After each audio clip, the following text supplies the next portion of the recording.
Volume 6 C24. Gustav formed up the line with practiced tease. He knew better than to arrange a fight where the elven archers could be brought to play.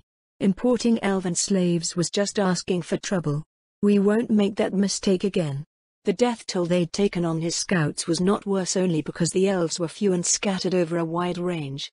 Over the weeks of scouting, Gustav learned one thing with certainty. If my scouts return alive, the enemy is not there. And so he guided his forces on a long path around the elven-dominated forests that made up the southern half of the northern Holy Kingdom, and sacrificed the villages and small towns to potential pillage in order to get around the armies of the rebels. How many died because of his decision? Could all this have been prevented if I had just annulled that damn trial then and there? Perhaps not. The South might still have turned on us, but I would be facing the rebels with 100,000 paladins instead of 25,000. It was the one advantage that Queen Kalka had over both sides. The Northern Holy Kingdom's paladins were all loyal to Queen Kalka, himself, and Remedios. In that order though? That, he suspected, was the true reason why the Queen hadn't simply had Remedios killed. Soldiers were not much for politics. Kill their own. You're the bad guy. It's that simple. Fuck around and find out. He recalled the phrase a crude soldier once used about demi-humans probing the forests.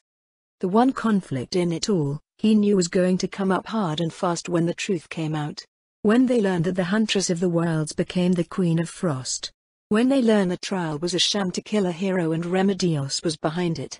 That was the worry which kept him up at night, and as he trotted in front of the forming ranks of the army of the retainers and militia that made up most of the Northern Holy Queen's forces, he still couldn't get rid of his worry. Allowing demi-humans to live was forbidden, but anyone who looked into the eyes of a mother of any species that was just trying to protect its young, or a dying father trying to rise one more time to buy time for its own to escape, knew the pangs of pity for the other side. And more than one had given in and let someone flee at one point or another. It's only a matter of time. And what then? Gustav asked himself just as one of his warriors rode up atop a large warhorse of mottled brown and white and shouted. "We're ready, sir. All we need is your order." "Not yet. Let them make the first move." Gustav pointed toward the hill a fair distance away. "They'll try to take that, I'm sure, and when my ambush hits..." He wasn't wrong.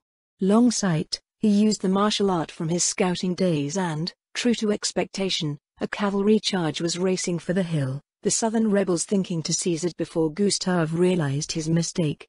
Hundreds of horsemen, they had a more gentle slope on their side. Gustav couldn't keep back a little smug grin from behind the steadily growing beard. He was sure his officers couldn't see what he could. They had their banners raised, horses pawing at the dirt on the open ground. Win this, and the southern rebels will quickly realize we got around them, take out this little army, and their supply lines are cut. Little was a relative term. His army was 25,000 strong, filled with combat veterans, with over 10,000 paladins backed up by experienced squires and augmented by militia that underwent rigorous training required in all Northern Holy Kingdom towns, villages, and cities. By contrast, the Southern Holy Kingdom host that held this field wasn't even the main army, but it was 35,000 strong and was responsible for the resupply of the main host. If I could have bypassed it too, I would have. Gustav reflected while he watched the fools charge toward his trap. The way south was simply too narrow, with a southern city in the way that he would have to besiege. But with the resources he could take here, he was confident it could be done. With his magically enhanced vision, he saw it. His smile broadened. Archers sprang up from where they lay on their bellies concealed by green cloaks to hide in the grass. They loosed their arrows with such speed that 5 volleys were in the air before the first one struck a mounted man or his horse. He couldn't hear the screams of horses or men, but he saw their mouths part, the fear, confusion, pain. Horses tumbled screaming, tripping those behind and causing a cluster that struggled to undo itself under withering archery fire. "Now, sound the advance," Gustav said, and the long horn blew. The drums began to beat, and his army began to advance over open ground before his unfortunate enemy could get a true grasp of just what happened.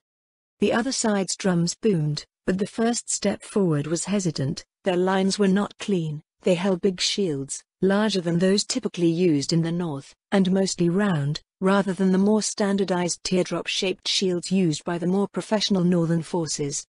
Gustav's smile still hadn't faded. He looked over his shoulder, called for a half step, and bring up the archers. Tell them to fire when ready, but target the wings, and then call our own to a halt. The flags were waving moments later and the marching of his soldiers' feet began to slow down.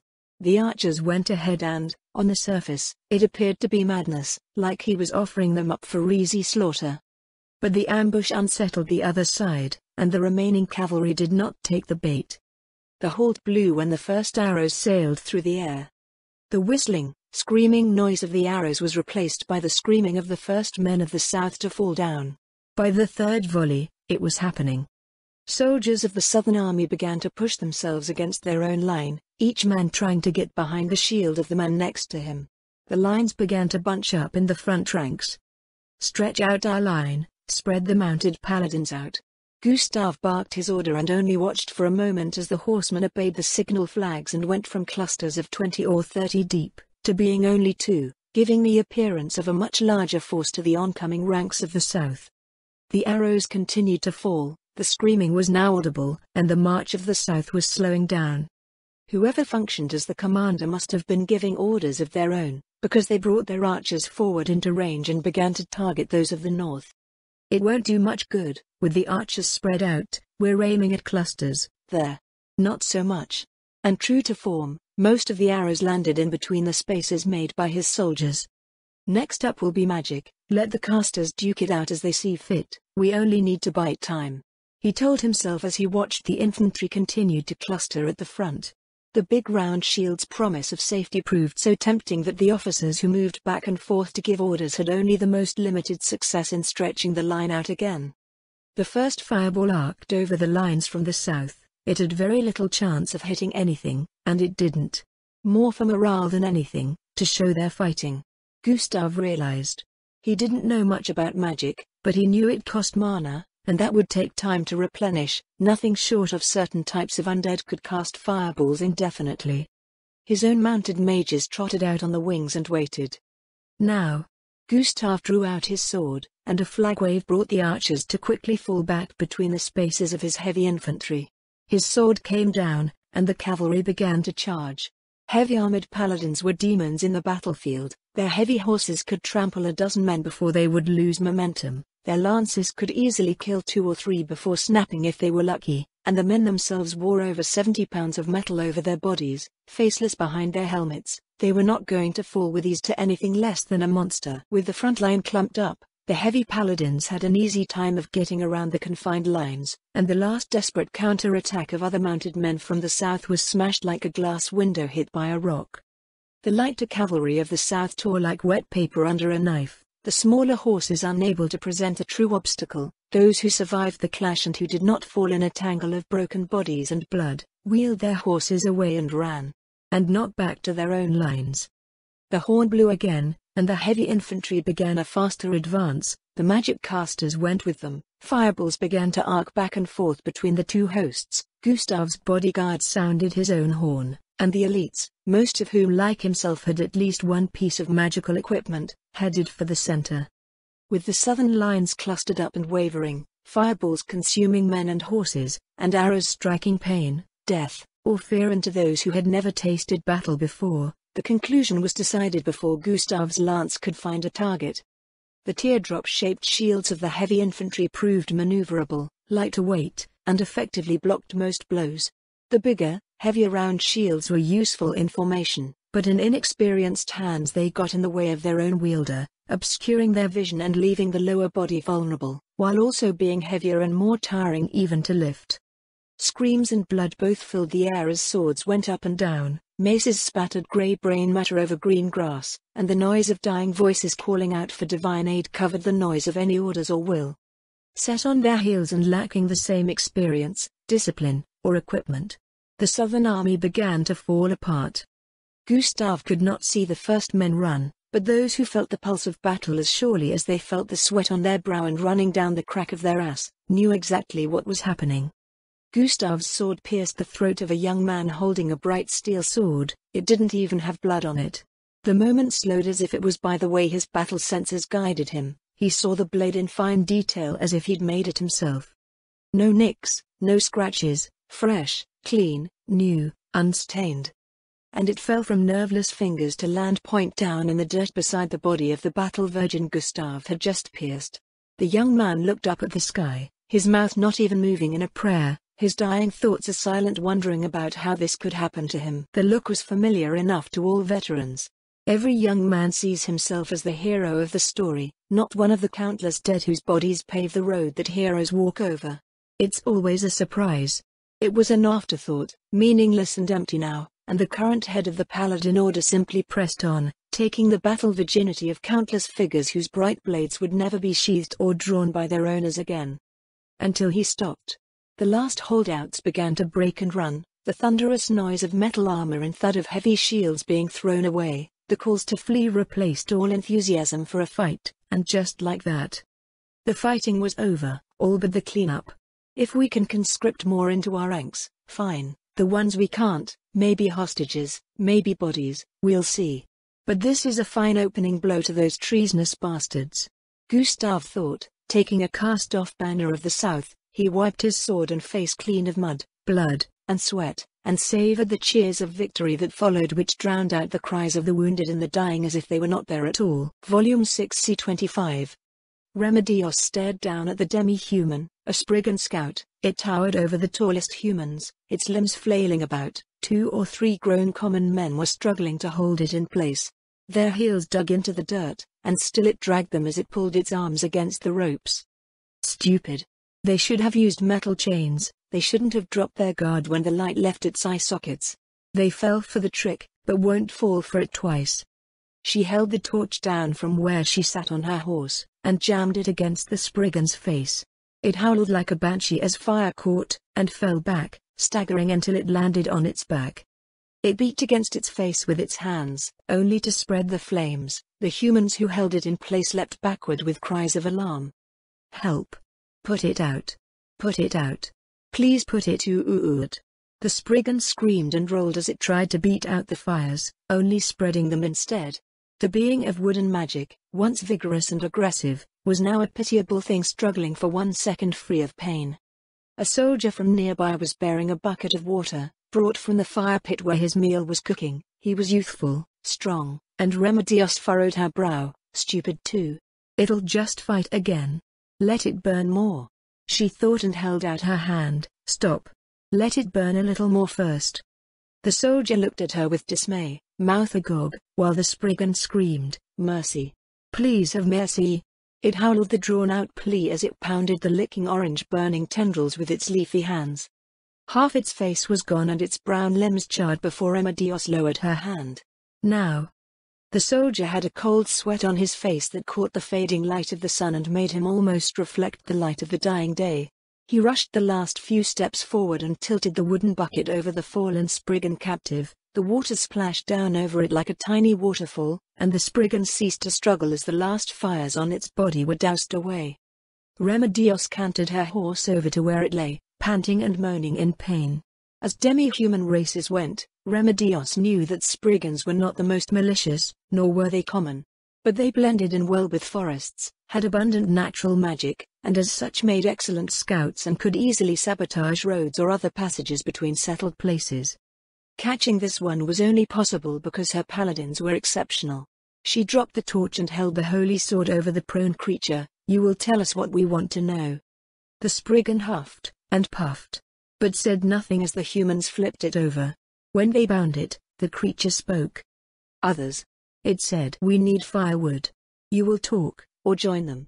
Remedios answered, and the Spriggan howled like a wolf. No. No. No. You didn't. You couldn't? It shrieked. Remedios looked away. Bring me another torch, she shouted. No. I'll talk. No fire. No more fire. Please no more fire. It begged, its body relaxed, the dark burns made darker by the damp soaking of water. It could only whimper in fear when it asked, what do you want to know? Kalka stood in front of the door and glanced up at the 2 towering guards who held position outside of it. They were so large she sometimes wondered if they didn't have some non-human ancestry. They bore shields and long swords, as well as a spear each. All of what they wore was rune-crafted, The enchanted equipment from the foreign king arrived the previous day, and Kalka quickly outfitted her best and most loyal to create an elite guard unit under her direct command. Tests with the gear against regular knights and paladins showed that it made every man worth at least 5 on the weak side, and far more on the far end. I must get more of these, she told herself again while standing before the oaken door with bands of metal binding it shut in multiple points. Breaking out would not be impossible, of course, but even for the mad-eyed archer and his wife, it would be loud, obvious, and offer ample time to recapture them. But the couple remained, checked on every day, fed every day, given ample wine to drink. Nothing strange was ever reported, not from the time of their capture.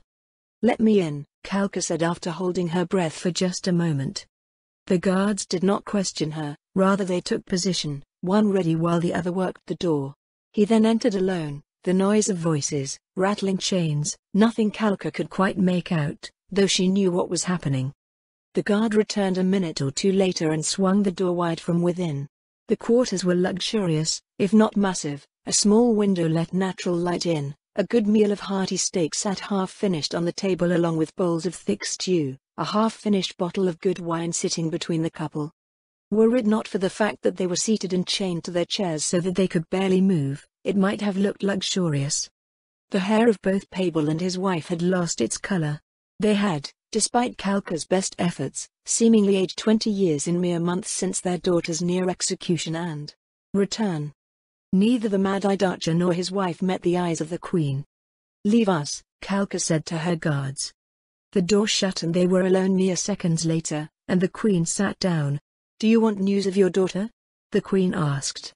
Their dull eyes brightened and their heads snapped up to look at her. Kalka pursed her lips. "She has taken Vasa, Isha, and Fospo, along with all the surrounding territories in the east.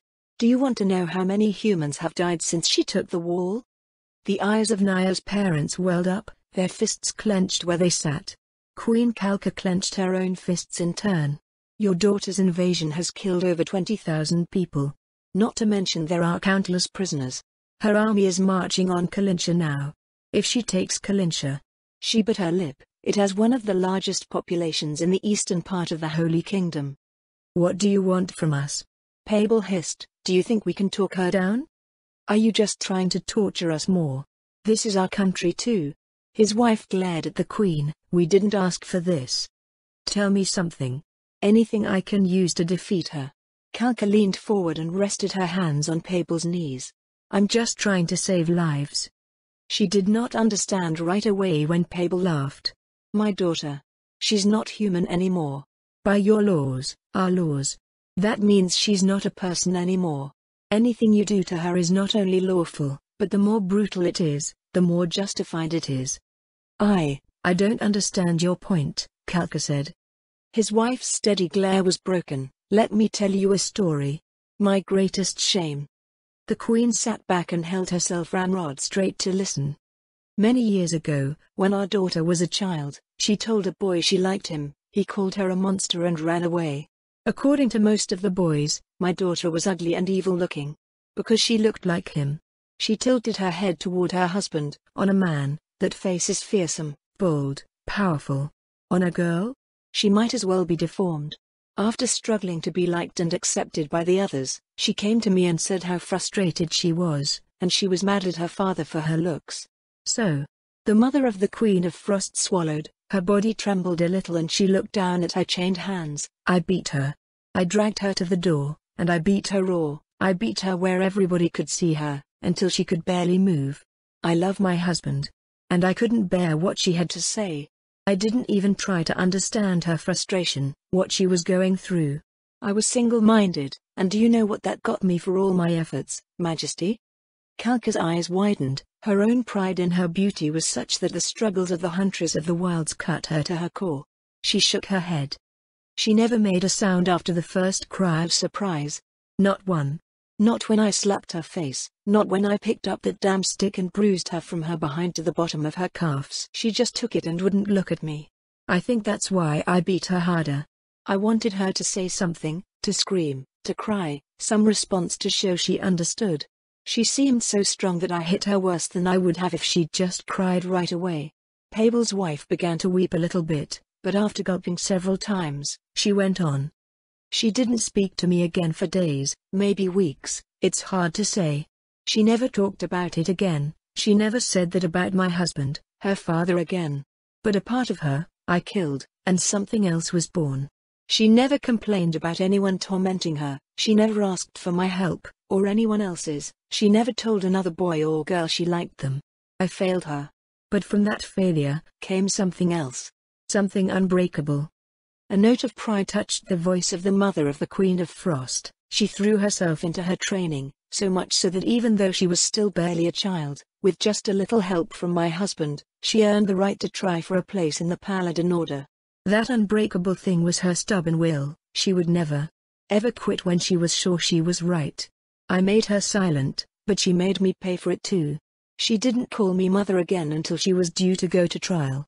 When I finally told her I loved her, her bleary, teary eyes stared with the promise of violence at the Queen. You want my help to defeat her? She spat onto the carpet. If she's got a demi-human army at her back, there's only one way to do that. Make her change her mind. Give her what she wants, and make her realize that she doesn't need or want to fight you anymore. She won't give up anything for me, or my husband. She won't stop unless she's killed, and I don't think you can do that. Not anymore. I just want peace. To save lives. Kalka pleaded as the mother's story came to an end and the woman became sullen again. My wife. She's right. Na's father replied, you want us to give you some strategy or tell you some weakness she has that you can exploit. Even if we knew one, we wouldn't tell you, not even for the sake of the kingdom. We'd trade 10,000 holy kingdoms to have her back, safe and well again. He spat and gritted his teeth. If you want to beat her, get her to beat herself or change her mind, because otherwise, it doesn't matter if she's alone and you wipe out the whole demi-human army and her dragon. She'll fight by herself. She went to die on the wall because of what she believed in. Do you think someone like that stops just because they're alone? She was alone before, and that meant nothing. He laughed heartily, and shook his head. Queen Kalka, I'm sorry, but there's nothing we can offer you. Not for 20,000 dead humans, or 200, or 2 million.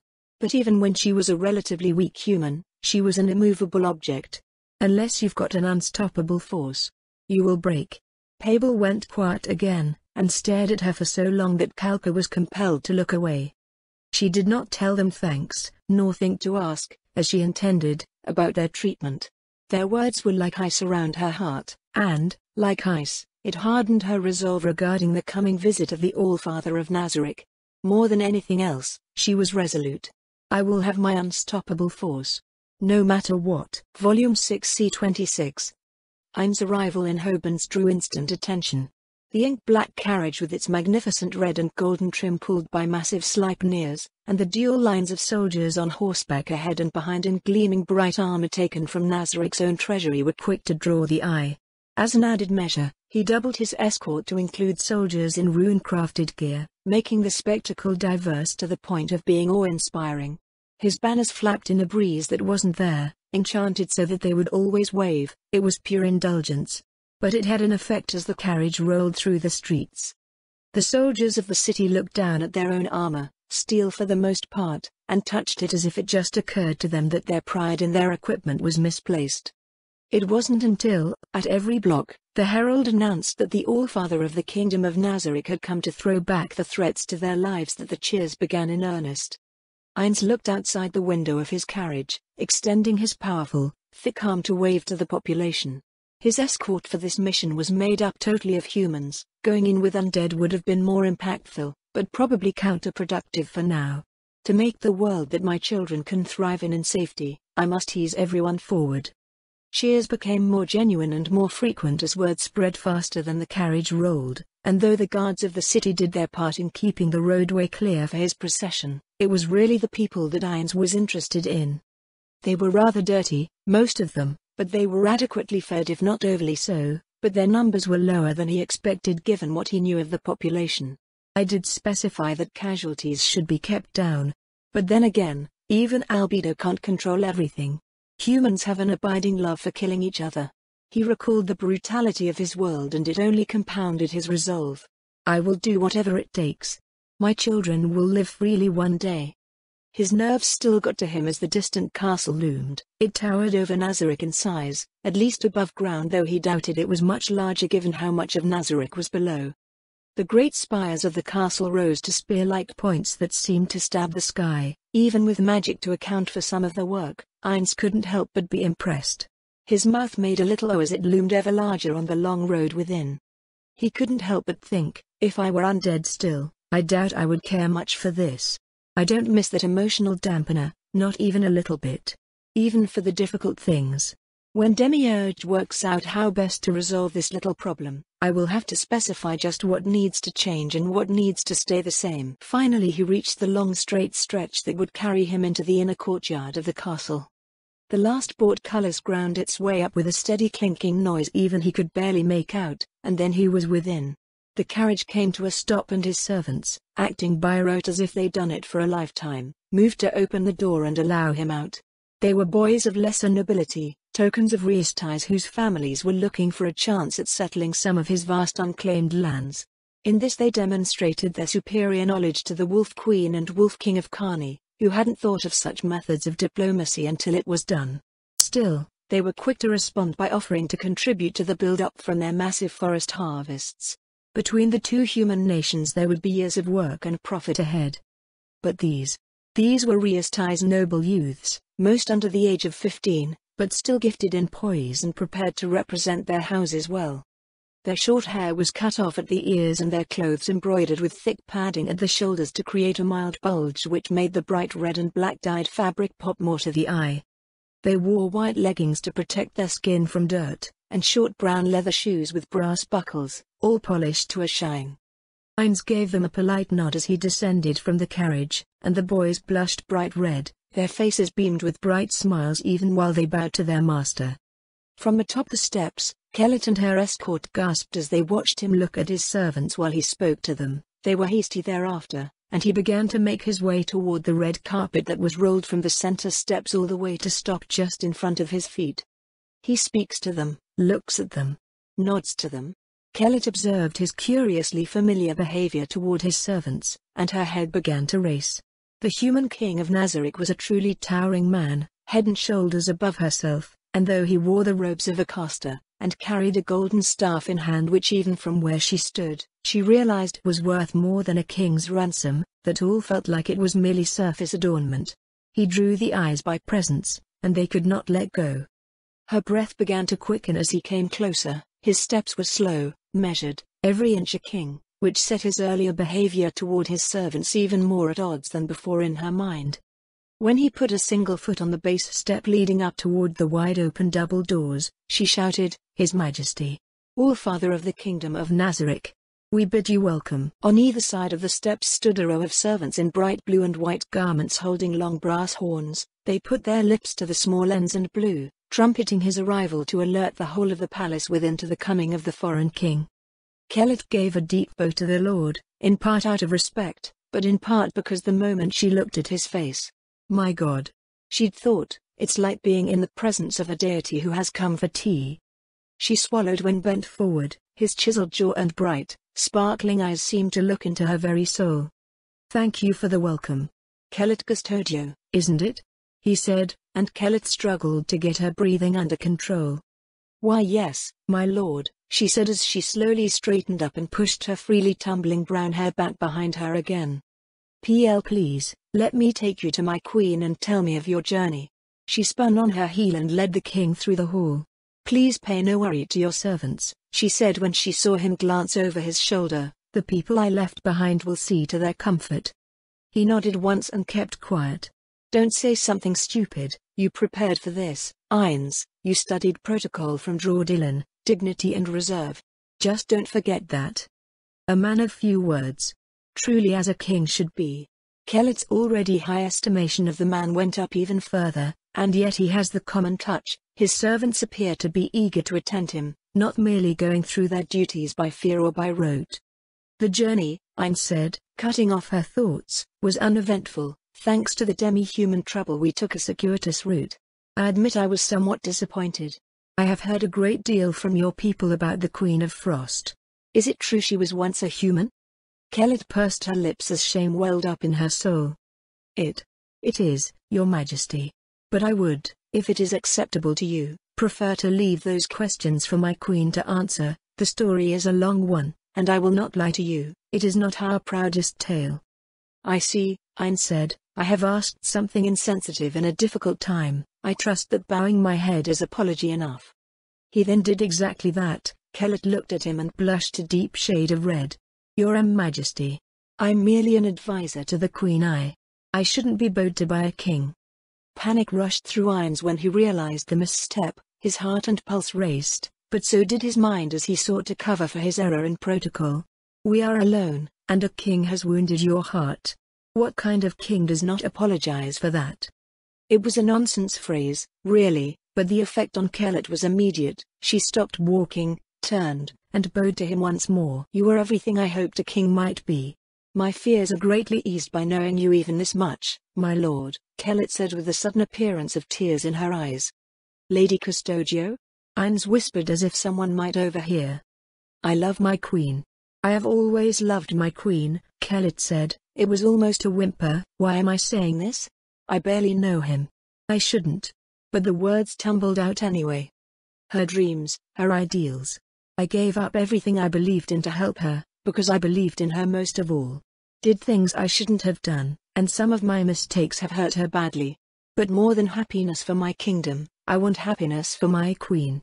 Forgive my tongue, Your Majesty, I shouldn't speak of this to you. But for some reason I cannot help myself. She grabbed one limp dangling arm with one hand and forced herself to straighten up, though she could not meet his eyes. My queen is innocent. Of rough things. She knows nothing. I feared what that would mean for her in the time ahead. Part of her wanted to say more. I'm giving her up to you. I'm letting go of stupid desires for the sake of tomorrow. But she had at last caught hold of the tongue that betrayed her will and cut off her words before she revealed the true nature of her love for her queen. I wonder if he will have worked it out anyway. I said too much. Ain's cleared his throat. I see. You have nothing to worry about, but we should not keep your lady waiting, should we?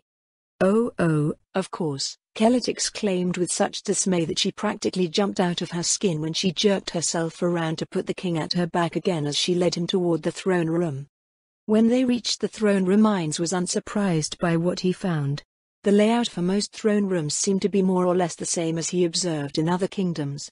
The throne at the far center, nobles lining the sides where they could speak among one another, standing only, nobody seated. They were dressed in a fashion somewhat more subdued than the servants, though blue and white colors were a running theme in doublets, pants, and dresses that flowed down to the ankles. The Allfather of the Kingdom of Nazarick comes to the Queen of the Robelais Holy Kingdom. Kellett called out, and a single loud drum followed her words, and then as Ain's approached the throne, the rest of the room gasped as Kalka, clad in a dress slit to the thigh, stood up from her throne. The blue lining around the white came to a point at the base of her throat, and the royal symbol embroidered in the brightest hue of blue immediately drew the eye to her chest. A breach of protocol if ever I saw one. Queen Dordilla never stood for her visitors, nor did anyone else. Ain's recalled and felt his confidence grow just a little bit further. It spoke to the nature of her situation. The Queen welcomes her guest with pleasure, Kalka said in a bird-song-like voice. Ain's felt his magic detection ring suddenly go off, a faint warmth on his finger, and for a fraction of a second, he hesitated a step. Right. She is known for using magic in cosmetics. He recalled and took the remaining steps without hesitation until he was before her throne. I am honored by your hosting me, Ayn said as the Queen raised her arms and held them out toward him. She didn't descend from her place. Standing up was breach enough. You are too kind, Lord of Nazarick, she said with a resounding echo. If it pleases you, we have prepared a banquet in your honor. Ain's kept his face as neutral as he could, recalling his life as a salaryman and looking at what he expected based on his observations of other kingdoms. Jumping straight to a feast was uncommon at best, the only time he recalled it. Yes. When Solution and Sabos took our teams to the Draconic Kingdom. Dire straits, just like when a business or a department is in trouble, they jump quickly to the social event to build bonds rapidly. I would be delighted to sample all that the Holy Kingdom has to offer, Ayn said, and mentally smacked himself. That might be taken the wrong way. He thought, recalling what Albedo said, and the contents of the letter requesting his aid. Only then did the queen descend from her throne and offer out her hand for the black and red-robed mage king to take, her fingers slipping into his own with grace and delicate motions, contracting only slightly and raising her eyes to meet his face. She flashed a charming pearl-white smile up at him that was framed by ruby lips that could only be done with the aid of magic-enhanced lipstick. He nevertheless went with the moment, and hoped for the best. Nia looked at the empty town. This is the third one. The fields are burned or cut, and nothing of value remains. They're just gone, she said and looked over her shoulder to the rest of her initial guard. They knew we were coming, she concluded, her wings snapped out with annoyance, her teeth gritted. It doesn't matter, they have to feed everyone they keep from capture.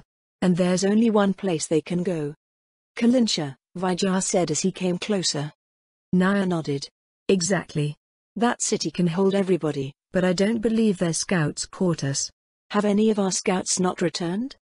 A clutch of Spriggans, my queen, he said in his rough sort of way. She heard his talons scrape over his palm. Vijay, she knew, had grown fond of Spriggans. They let his people rub against them, and they would often scratch their fur, making for a kind of quiet ecstasy that though Vijay wouldn't say he loved, she often found him engaged in. That's it then. If it is Remedios they sent to deal with us, I have no doubt she tortured the Spriggans for information, and probably got it. She thinks nothing of doing terrible things to non-humans and humans alike. Nia remarked, her palm opening and closing, scraping talons over scales to create a light scratching noise like nails over a chalkboard. I see, Vijay said with a quiet growl underlying his words. Nia looked over her shoulder to the giant catman. She glanced up at him, her ice blue eyes and frosty breath hit him with the full force of a winter's fury. Burn the town. Take your time, turn the whole thing to ash. It will slow us down, but I want them to know I'm coming. And then? Kalinsha? Vijay asked. Nia laughed. No, not at all. That was my plan, but if Remedios is so eager to give us a free handout here, we'll take it. She, and probably the Holy Queen, are thinking I'm going to just take the cities and move on. Why should I play into their hands? We're going to draw the bitch out, burn every single town and village on the way to Hobans. We'll see how she likes holing up there when her precious queen is in danger. She won't like that, I take it? Vijay asked. No, she will not like that at all, Nia said, and began to bellow out a laughter that spread from her, to him, and to those much too far away to know why they were laughing. Ilyana handed the last paper over to the doppelgangers operating in Hobans. Hours of writing and approving writing from the doppelgangers left her weary and drained. She slumped forward with her head on her forearms and expelled a large exhausted breath against the shiny table, fogging it briefly just as the last doppelganger closed the door behind it. No wonder she had us doing this, huh? Skana asked with a sparkle to her eye as she looked at the weary elf woman. Beer? Wine? She asked, and Ilyana looked up and nodded while keeping her sharp-featured head resting on her slender arms. Yes. I swear, they may be good seducers and talkers, but they have no idea how to write things that make sense. Editing. That's what they call this. I don't know how people manage it. Ilyana rolled her eyes with a groan. And yes, wine. Thank you, she said and watched with still steady disbelief as the human woman went, without complaint, to the little enchanted cabinet that kept their drinks cool. Skana bent forward and bounced alternating back and forth on her feet and hummed while she rummaged. It was strange still, to see a human lift a finger for her. A wondrous thing, even. Maybe because she's a peasant. Maybe because she's just so free-spirited. Ilyana turned the curious thought over in her mind. Skana was easily the most free-spirited person she'd ever seen. Always quick with a song, a joke, or a quiet flirtation, she seemed to care nothing at all for anything but pleasure, and accepted Ilyana without any hint of reservation. Hey, Skana? Ilyana said with a hesitant look that went first away from the auburn-haired woman with her head in a cabinet and then toward her again. Yeah? Skana asked as she got out a bottle, then saw Ilyana's face, and reached in for a second. How come you didn't tell His Majesty everything? You had more than money on your mind. I know you did. So, why? Ilyana asked, and to her surprise, Skana did not meet her eyes. Rather she set the bottles down on the floor and put her head back in the cabinet to search for another bottle. Because the first thing. Money. It's all I really wanted. Skarna did not pull her head from within the cabinet, though from where she sat, Ileana could see the woman's arms were no longer rummaging. The rest. I just felt like if I said what else, he'd say I was a liar. It was really like meeting a god. I couldn't say anything else. You don't mean that, Ileana said as Skarna finally emerged and pulled out a third bottle, and then took up the first two and approached the table. The shapely oval face of the human woman still bore a smile, but after months and months with her, almost every day, Ileana knew it was just plastered on. It didn't come from within. Sure I do, Skarna said, shifting it to a smirk as she set the bottles down on the table one by one and went to fetch cups. I'm a greedy, selfish peasant. I love pleasure, sex, dancing, singing. That's all I want to do and all I've ever done. I like being me. It's a great grand party, all of it, and then we die. Why pretend otherwise? Ileana sat up in her chair and was quiet while Skarna poured into cups of stone, listening to the sloshing red liquid fall into the grey ornate chalices. She held her hand out to accept the first cup that her companion poured, then waited until Skarna had poured one of her own and sat in the opposite chair. Then why haven't you sold us all out? Ileana asked, and Skarna's bright green eyes briefly widened. Ileana focused her bright blue on the human. I'm not a human. Neither is our mistress. You'd be a heroine of your country, gain wealth beyond measure, a noble title. Sell us out, send me back to hell. You should have no loyalty to either of us. But here you are. Skarna looked down into her cup and dipped her finger into the red liquid, twirling it around a little. I couldn't do that to you. She blinked her eyes almost too fast to follow. I like to party, to do all those things, but that doesn't mean other people's unhappiness means nothing. Yeah, no. It's just, some things are worth more than money. Ileana gave a knowing smirk to her companion. Skarna laughed and removed her finger from her cup. She took a long drink, drained it and then held her cup out and picked up the bottle to refill it. You tricked me. Sneaky elf. Skarna's chuckle was matched by the smirk on Ileana's face, which grew noticeably larger. See, you're not so bad. You don't have to pretend to be loyal to only yourself. That's just silly, Ileana said and let her own gentle laughter fill the space between them before she finished her own cup. I guess. But it's true also, serving something is just not my style. It never was. I get what I want and move on. That's what I know, and it's why I've laughed a lot more than my mother ever did. I'm just happier being on my own. Cut and run when things get troublesome and move on. We all get the same end, so why live harder than I have to? Skarna asked and drained her cup. So, if all you care about is pleasure? Ileana raised a golden brow at the human and asked another question. How come you haven't made a pass at me? I know you have played with women before.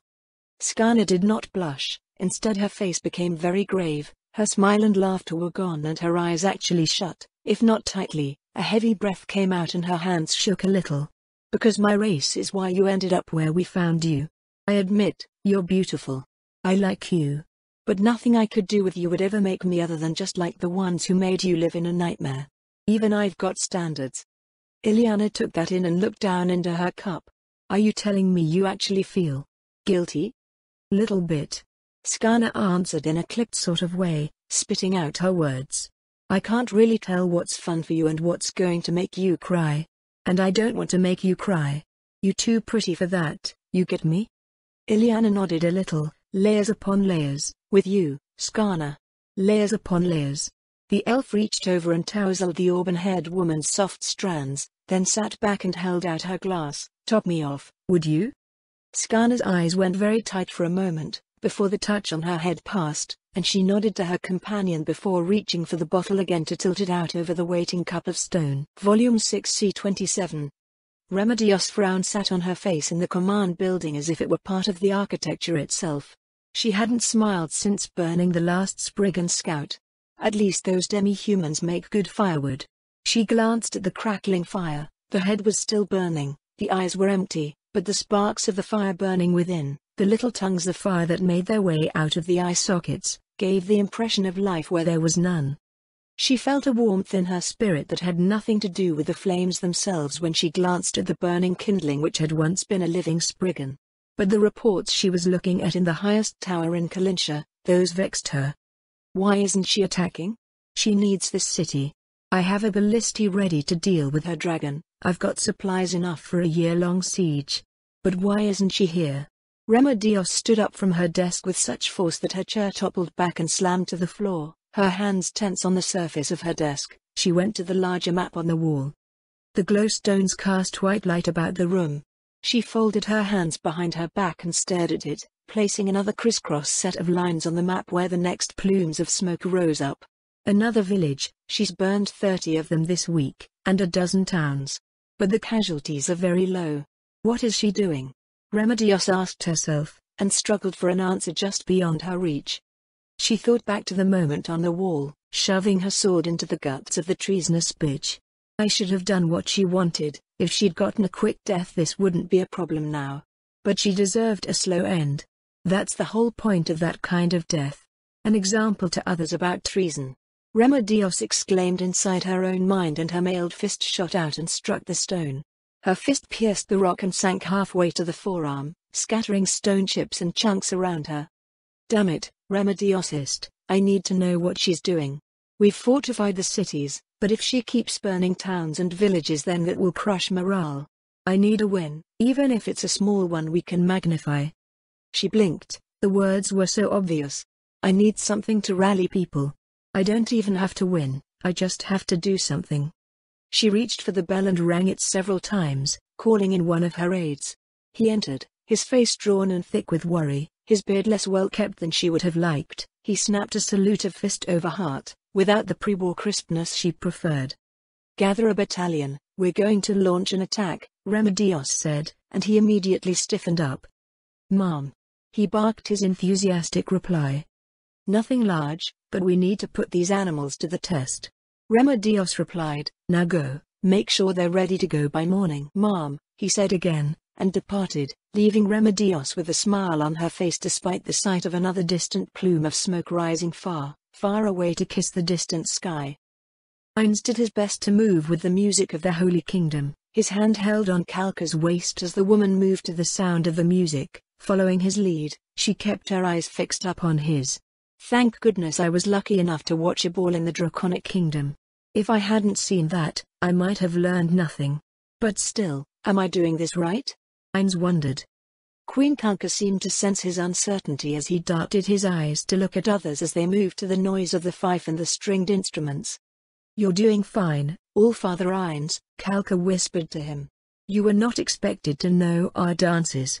You can relax with me. Ainz felt the hint of tension in his hands that he thought he'd hidden, melt away under her gentle smile when he looked down at the Holy Queen. Thank you. I am afraid I am not a gifted dancer. It was tempting to lie, but he thought the better of it. I would never have guessed, Kalka said. Her right hand was up against the side of his chest. He was too tall for her to reach his shoulder easily. Her other hand was held on his waist. Her words had the echo of sincerity, her eyes warm and kind. But even if I had, you come to help us, we would be cruel and foolish both to make fun of you for trying what is new to you. That is more cynical than I expected from your reputation, Ainz said quietly as they slowly twirled away from the center. The dance of the Roble Holy Kingdom was a particular spiral-like process. While the Queen was the center at the start, the whole whirled out slowly until that which was at the center was eventually out on the far edge. No couple was dancing alone, but rather the whole court danced as one, and it was now that they were on the outer fringe that they could speak with quiet candor. Kalka's smile, once warm, trembled and became bitter. You know what has happened. My idealism died the day my people came to kill me. I know better now. My dreams ruined waking lives. It brings me to where I am now. I hope, she looked away from him, that this is not a problem. Her words carried a great deal with them. He couldn't have missed it if he tried. His heart skipped a beat. Albedo's work was responsible for much of that, he was sure. I'm the villain in her world, and she doesn't know it. He felt vaguely ill, but the events of the past left him hardier than before. A part of him ached for the woman in his hands. They would do the same to me. She worships the Four. She would have killed all my children. He reminded himself, but with her vulnerable smile up at him, it was hard to picture such cruelty. My kingdom. You know about it? He asked as the music slowed to a stop. When the music died, Servants who lined the walls doing nothing made their exit, and then the nobles moved to the walls instead while a long table was brought in and chairs were laid out. Before she could answer, Ines asked, "Are we expected to make a speech, or can we speak privately?" The queen said nothing at first. She simply looked around and gestured to Kellett. It wasn't lost on Ines that Kellett was watching alone from the wings, her eyes unblinking, her hands wringing in front of her waist. When the queen called her over, Kellett responded with swift clicking steps over the stone, but before she could even ask what the queen wished, Kalka put her hand on Kellett's cheek and said, "Handle the speech for me. Mind the feast. I am going to speak privately with the Allfather." Kellett gave a tiny nod, put her hand up over the back of Queen Kalka's, gave the fingers and thumb one small squeeze, and when the last of the table was assembled, she went away without a word to the head of the table. "We can go, please, follow me, Your Majesty," Queen Kalka said with a whisper and put her back to Kellett, taking Ines's arm and leading him out of the ballroom. He walked beside her in silence, passing guards who watched one by one until they were out of view and ascending a long spiral staircase which forced them to walk much closer together if one was not going to fall behind the other. Kalka's hold on his arm tightened, and Ines did not let go to step behind her. The only noise was their gentle steps on the grey stone, and Kalka's own breathing which had grown slightly louder as they drew closer to her private quarters. The quarters were unguarded, which was reason enough for Ines to think something was amiss, but he said nothing as Kalka opened the door and stepped within. She closed the door with one swift motion and locked it as soon as they were alone. When they were alone, Kalka looked up at him. Her eyes were a mix of anticipation, her body was pressed back against the door as if she worried she had not locked it. "I know of your kingdom." She finally answered the question he asked minutes earlier. "You treat demi-humans as equals to humans. You rule over dwarves, lizardmen, some mole-like creature I don't remember the name of, and dark elves. More than that, you somehow have peace." "Yes, Your Majesty, I know of your kingdom." Kalka's eyes never wavered from his own. She put her hand behind her back and the sound of metal sliding over metal resounded as she bolted the door shut, ensuring total privacy. "This isn't a problem? You worship the Four, don't you?" Ines tried to focus on what she said, not her increased breathing and the tenseness of her body. They remained several feet apart. "He did not come closer." "If it saves my nation. Demons would be welcome to have farms here," Kalka said with bitter frustration. She clenched her jaw, then spoke again. "My eyes are open. The elf rebellion is our fault. The demi-human invasion is our fault. So much of what we did only made enemies, and what has our faith brought us but more conflict and misery?" Ines didn't answer her. He instead took a step back, and let her take another step forward, her bare leg exposed with one long stride of her own. "My brother is a pawn of the South, and I don't know whether he is willingly so or not. My temples mostly support the policies of Remedios that plunged us into this mess in the first place. I meant what I said. I offer you my hand in marriage, my kingdom as my dowry, if you will only save it." She answered him. "Your laws. Demi-human equality, if it stops demi-human destruction, I will make them our own," Kalka said and reached behind her back. Is she reaching for a weapon? A wand? This is. Ines struggled to catch up. His body was responding to her. The low voice she used was steady as that one long thigh-bearing step. He moved another pace back. "Kalka," Ines began, his eyes darting around the royal room. He took another step back as she stepped forward. "My people are dying out there. I'm more cynical than I was, I know what that sounded like. But we are the queen, and we have our place for a reason." Her voice became powerful, certain. She took a long step forward.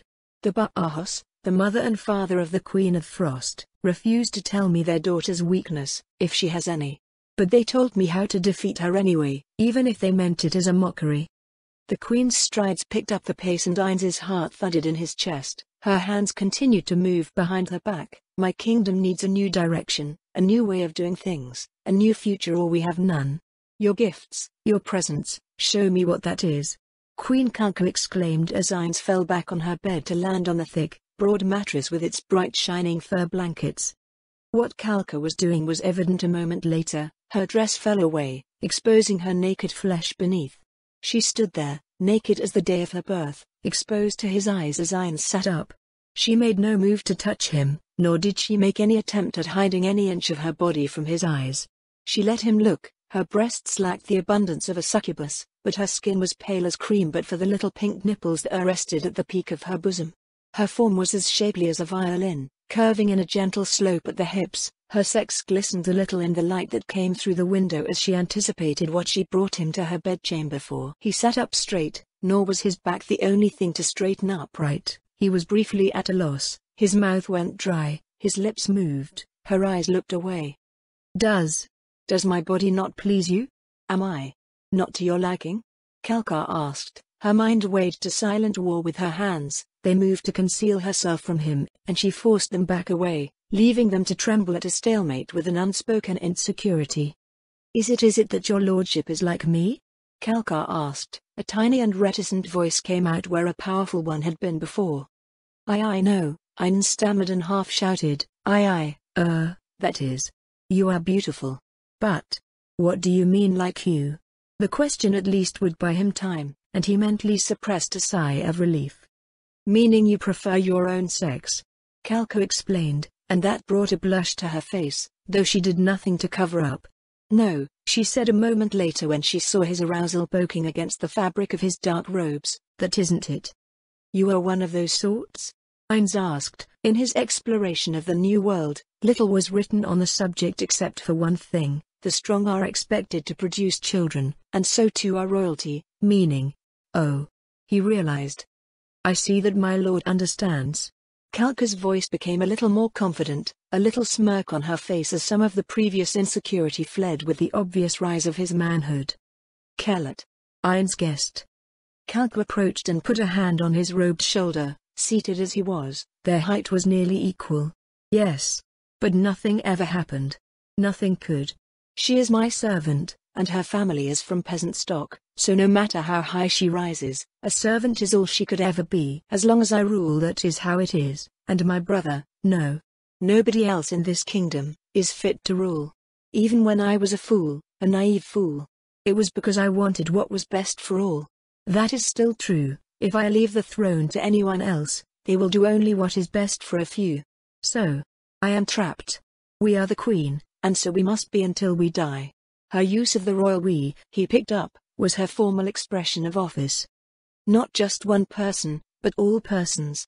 He realized, and it was difficult not to admire her in that moment. He was lost in that thought to such a degree that he did not notice she was pulling his robes off of his arms.